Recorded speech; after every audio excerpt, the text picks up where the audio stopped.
So this is the next problem in UF's Physics 1 exam, which says a ball is thrown from a height 5 meters above a point P on the ground with an initial velocity of 12 meters per second at an angle 60 degrees above the horizontal.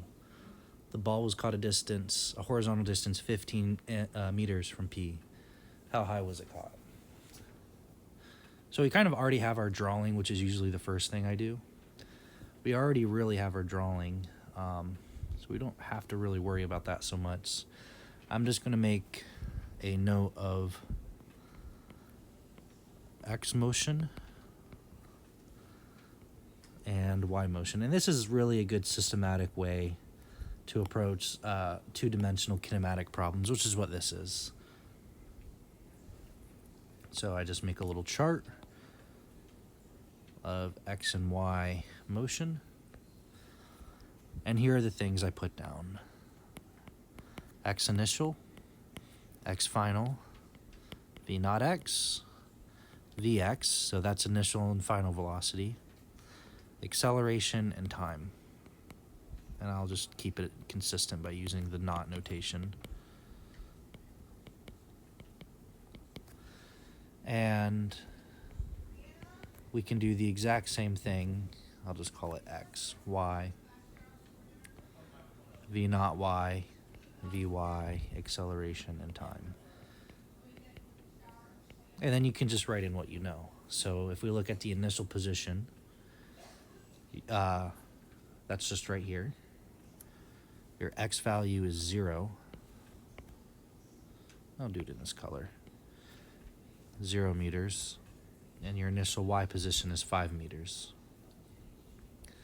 Your final Y position, it mentions in the problem, is 15 meters. So that's 15 meters. And how high up it was caught, how high above the ground was the ball caught, which is our question they're asking. Oops. That's our Y. And we don't know that. I'm going to put a question mark since that's what we're really looking for.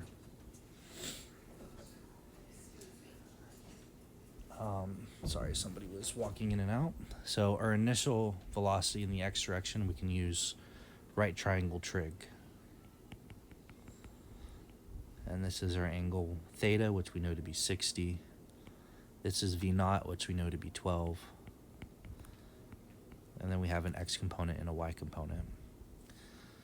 So I'm going to go ahead and plug this in. We know that V naught X is equal to V naught cosine theta, and V naught Y is equal to V naught sine theta. And we know the V naught and the theta. So I'm going to plug these in. Let me make sure I'm in degrees. I am. 12 times cosine of 60 degrees is just 6. So this is 6 meters. I guess 60 is on the unit circle, so you really don't have to think too much about it, but either way. So that's 6, and V naught Y is 12 times sine of 60, which is about 10.39 meters per second. This will have units in meters. Okay. The velocity that it ends with, well, we're not too sure yet, but let's go ahead to acceleration. There's no acceleration in the X direction. The only acceleration is in the Y direction, which we know to be 9.81 meters per second squared, negative 9.81 meters per second squared. Now, if we look at the X motion and we see that the acceleration is 0, acceleration is the time derivative of velocity.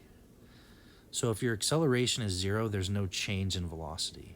So in the X condition, we know that our final velocity is going to be 6 meters per second because there's no acceleration in the X direction.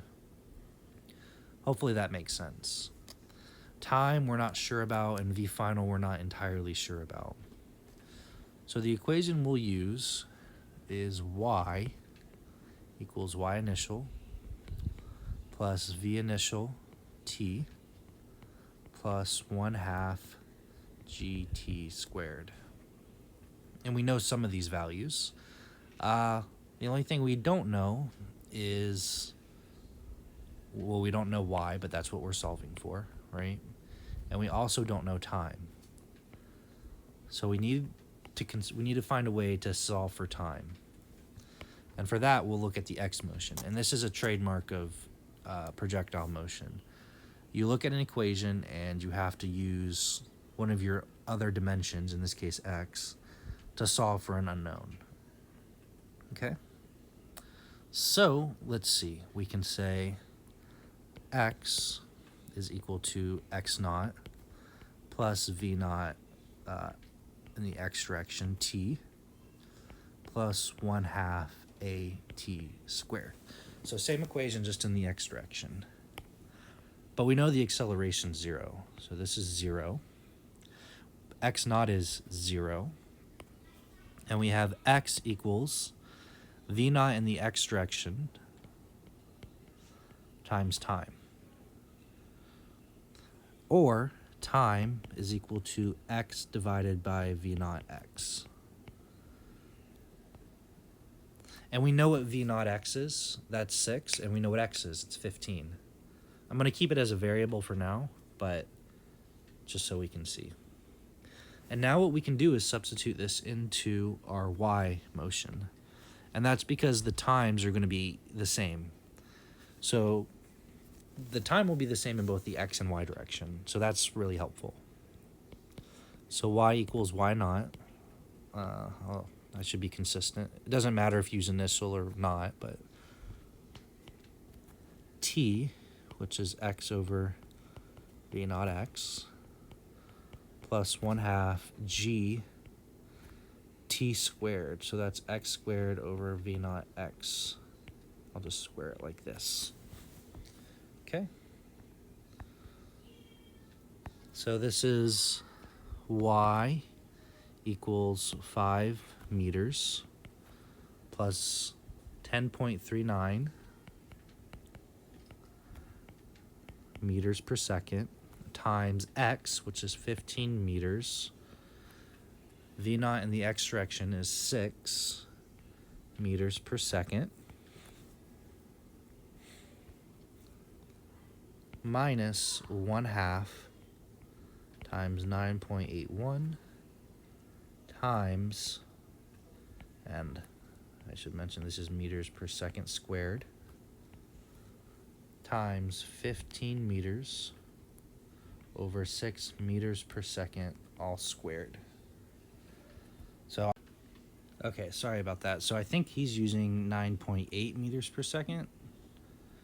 And when I do that, I get y is equal to 0.35 meters, which if you round up is 0.4 meters, which I think is the answer for this one. And if we wanted to check the units, so we have meters plus meters per second times meters divided by meters per second minus meters per second squared times meters squared over meters squared per second squared. Okay, so let's keep in mind what we're solving for. We want to solve for y. And y, what units are those going to have?